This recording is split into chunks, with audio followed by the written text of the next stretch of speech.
ஒரு சில படங்கள் தான் நம்ம டிராயர் போட்ட நாட்களை ஞாபகப்படுத்தும். அப்படியேப்பட்ட படமான கிணறு பற்றி தான் இன்றைக்கி நாம் பார்க்க போகிறோம். ஸோ படத்தினுடைய கதைக்கு போகிறதுக்கு முன்னாடி நம்ம சேனலை சப்ஸ்கிரைப் பண்ணுங்கள். கதை இதோ. சேலம் பக்கத்தில் ஒரு குக்கிராமம். பாட்டியோட வளர்ப்பில் வளர்கிற பேரன் அப்பா அம்மா கிடையாது. பாட்டி தடியூனி நடக்கிற வயசாக இருந்தாலும் பேரனை தங்க மாதிரி பார்த்துக்கிறாங்க. ஆனால் இவனும் லீவு நாளில் வீட்டில் தங்காமல் பசங்களோட சேர்ந்துக்கிட்டு கிணறாக போய் குளிக்கிறதும், ஏரியில் குட்டையிலையும் மீனை பிடிச்சி சுட்டு சாப்பிட்றதும், திருட்டு மாங்காவை உடச்சி சாப்பிட்றதும், பண்ணையார வீட்டு கறி குழம்புக்காக அடிமையாகி அங்கே போய் பாத்ரூமு கழுவுறதும் அப்படின்ட்டு இவன் வாழ்க்கை அப்படிங்கிறது ஜாலியாக போயிட்டுருக்கு. ஒரு நாள் இப்படி தான் திருட்டுத்தனமாக கிணத்துல குளிச்சுட்டு இருக்கிறப்ப மேலே எந்திரிச்சு வர சொல்கிறாரு ஓனர். ஒவ்வொருத்தருக்கும் வாழை மட்டை அடி தான். என்ன பண்ணுறது ஏது பண்ணுறதுன்னு உட்காந்து யோசிச்சுட்டு இருக்கிறப்ப, பேசாமல் உங்கள் பாட்டியை கொண்டுறா, உங்களுக்கு தான் காடு இருக்குல்ல, அங்கே கிணறு நோண்டிடலாம் அப்படின்னு சொல்கிறான். டேய், இது நல்ல ஐடியாவாச்சே அப்படின்ட்டு பாட்டியை மர்டர் பண்ணுறதுக்கான வேலைகளை இறங்க ஆரம்பிக்கிறான். அது ஃபெயிலியர் ஆகிடுது. சரி, என்ன பண்ணலாம் அப்படின்னு மாங்காவை கடித்து சாப்பிட்டுருக்கிறப்ப இன்னொரு ஐடியா தோணுது. பக்கத்து காட்டில் கிணறு நோண்டிகிட்ருக்குறாங்க.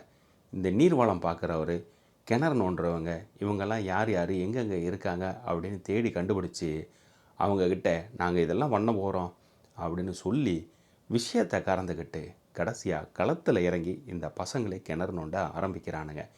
பாட்டி ஒரு பக்கம், தண்ணிக்கும் உனக்கும் ஆகாதுடா, அது நம்ம குடும்பத்துக்கே ஆகாது, அதனால தான் உங்கள் அம்மா செத்து போயிட்டா அப்படிங்கிற விஷயத்த பேரங்கிட்ட சொல்ல முடியாமல் மனவழியில் அழுதுகிட்டு இருக்கிறாங்க இரவு நேரத்தில். மறுபுறம் விவேக் பிரசன்னா அரட்ராயர் போட்டுக்கிட்டு டிவிஎஸில் நடமாடும் பஞ்சர் கடைன்னு வண்டி ஓட்டிகிட்ருக்காரு. எங்கெங்கெல்லாம் வண்டி பஞ்சர் ஆகுதோ அங்கே காசு வாங்காமல் அந்த பபுள்ஸ் வரக்கூடியதை பார்த்துட்டு ஆனந்தமாக சிரிக்கிறார். நான் பார்த்துட்டேன் அப்படின்ட்டு.